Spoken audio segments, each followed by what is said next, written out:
जय हिंद दोस्तों, कैसे हो आप सब। आशा करता हूं कि आप सब भी अच्छे होंगे। आइए आज हम लोग जो क्वेश्चंस करने जा रहे हैं ना, वो काफ़ी ही शानदार और इम्पोर्टेंट होने वाले हैं मैट्रिक परीक्षा के लिए। बिहार बोर्ड के जो मैट्रिक परीक्षा 2023 की आप तैयारी कर रहे हैं, उसके लिए ये काफ़ी इम्पोर्टेंट प्रश्न जो लिए गए हैं, जो कि हिंदी विषय से लिए गए हैं।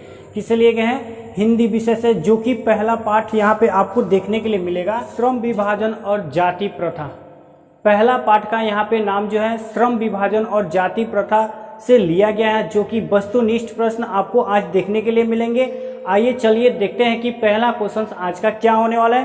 पहला क्वेश्चन आपके स्क्रीन पर, बाबा साहेब भीमराव अंबेडकर का जन्म किस राज्य में हुआ था? ये जो क्वेश्चन हम लोग करने वाले हैं, जो कि भीमराव अंबेडकर से संबंधित सभी के सभी प्रश्न आज आप लोग को देखने के लिए मिलेंगे। पहला क्वेश्चन आप देख ही पा रहे हैं कि बाबा साहेब भीमराव अंबेडकर का जन्म किस राज्य में हुआ था? बिहार, मध्य प्रदेश, गुजरात या फिर महाराष्ट्र। किस राज्य में हुआ था? बच्चे को पता है कि भीमराव अंबेडकर जी का जो जन्म हुआ था वो कहाँ हुआ था? तो मध्य प्रदेश, जो कि ऑप्शन बी नंबर में आपको दिखाई दे रहा होगा। बाबा साहब भीमराव अंबेडकर का जन्म मध्य प्रदेश राज्य में हुआ था। आइए अगले क्वेश्चन को हम देखते हैं। क्या कह रहा है कि भीमराव अंबेडकर का जन्म कब हुआ था? ये भी सबको पता होना चाहिए, बिल्कुल ही पता होना चाहिए कि जो भीमराव अंबेडकर का जो जन्म है ये कब हुआ था। तो आइए हम लोग देख ही लेते हैं कि कब हुआ था। भीमराव अंबेडकर का जो जन्म हुआ था, क्या वो 14 अप्रैल 1818 ईस्वी में हुआ था? 14 अप्रैल 1891 ईस्वी में हुआ था? 14 मार्च 1881 या फिर 14 अप्रैल 1871 में हुआ था? बच्चे जानते हैं भीमराव अंबेडकर के बारे में बिल्कुल, कब जन्म हुआ था, कहाँ के निवासी थे, क्या क्या वो किए हैं अपने भारत के लिए, ये सबको पता है। चलिए, और हम बता देना चाहते हैं कि यहाँ पे जो आपका ऑप्शन है ना, वो बिल्कुल बी नंबर में आपको जाएगा। 14 अप्रैल 1891 ईस्वी में उनका जन्म हुआ था जी।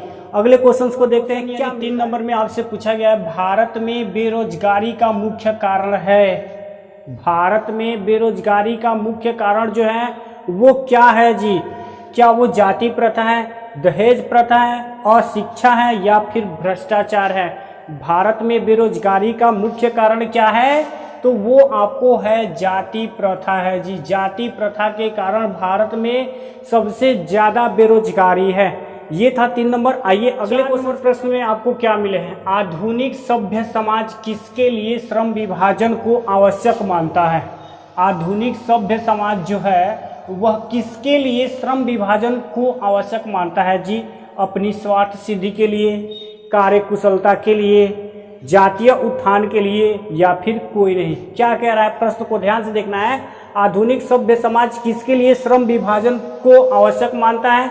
अपनी स्वार्थ सिद्धि के लिए, कार्यकुशलता के लिए, जातीय उत्थान के लिए या कोई नहीं।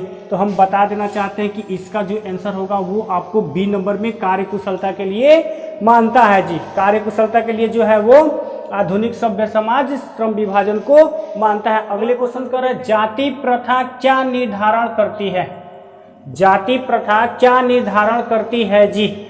ए नंबर में आपको मिलेगा पेशा, बी नंबर में दिनचर्या, सी नंबर में व्यापार और डी नंबर में कुछ नहीं। जाति प्रथा जो है वो क्या निर्धारण करती है? इसका जो सही जवाब होगा, अगर आपको पता है तो कमेंट बॉक्स में जरूर बताएं। और इसका जो सही जवाब होगा वो पेशा को निर्धारण करती है। जाति प्रथा क्या चीज का निर्धारण करती है? तो वो पेशा को निर्धारण करती है, जो कि ऑप्शन आपको ए नंबर में मिला है। चलिए अगले देखते हैं, यानी 6 नंबर क्वेश्चन को देखते हैं। कर श्रम विभाजन निश्चय ही सभ्य समाज की डैश डैश है। श्रम विभाजन जो है वो सभ्य समाज के लिए क्या है? श्रम विभाजन जो है वो सभ्य समाज के लिए क्या है, ये आपको बताना है। क्या वो दोष है, क्या पाखंड है, क्या गुण है, क्या या फिर आवश्यकता है? श्रम विभाजन जो है वो सभ्य समाज के लिए क्या है जी? दोष है? नहीं। पाखंड है? नहीं। गुण है? नहीं। ये आवश्यकता है जी। श्रम विभाजन जो है वो सभ्य समाज के लिए आवश्यक है। याद रखना, इसको ध्यान में रखना है। सभ्य समाज के लिए क्या चीज की आवश्यकता है? श्रम विभाजन की। चलिए आइए अगले क्वेश्चन पे चलते हैं, हम लोग देखते हैं कि क्या मिलता है। देखते हैं, कह रहा है कि भारतीय संविधान का निर्माता कहकर, क्या कहकर के जी ध्यान से देखना है, भारतीय संविधान के निर्माता किसका? भारतीय संविधान के निर्माता कहकर किन्हें श्रद्धांजलि अर्पित की जाती है? भीमराव अंबेडकर जी को, गांधी जी को, नेहरू जी को या डॉक्टर राजेंद्र प्रसाद जी को? क्या कह रहा है कि भारतीय संविधान का निर्माता कहकर किसे हम लोग श्रद्धांजलि अर्पित करते हैं? तो वो उसका जो आंसर होगा, ये सबको पता है कि भीमराव अंबेडकर जी को भारतीय संविधान का निर्माता कहा जाता है। याद रखना है, जो कि ऑप्शन आपको ए में दिया गया है। भारतीय संविधान का निर्माता कहकर किन्हें श्रद्धांजलि अर्पित की जाती है? भीमराव अंबेडकर जी को। अगले क्वेश्चन यानी 8 नंबर जो क्वेश्चन है वो कह रहा है कि श्रम विभाजन और जाति प्रथा निबंध के लेखक हैं। श्रम विभाजन और जाति प्रथा के जो लेखक हैं वो कौन है जी? हजारी प्रसाद द्विवेदी जी हैं, अमरकांत जी हैं, भीमराव अंबेडकर जी हैं या नलिन विलोचन शर्मा जी हैं?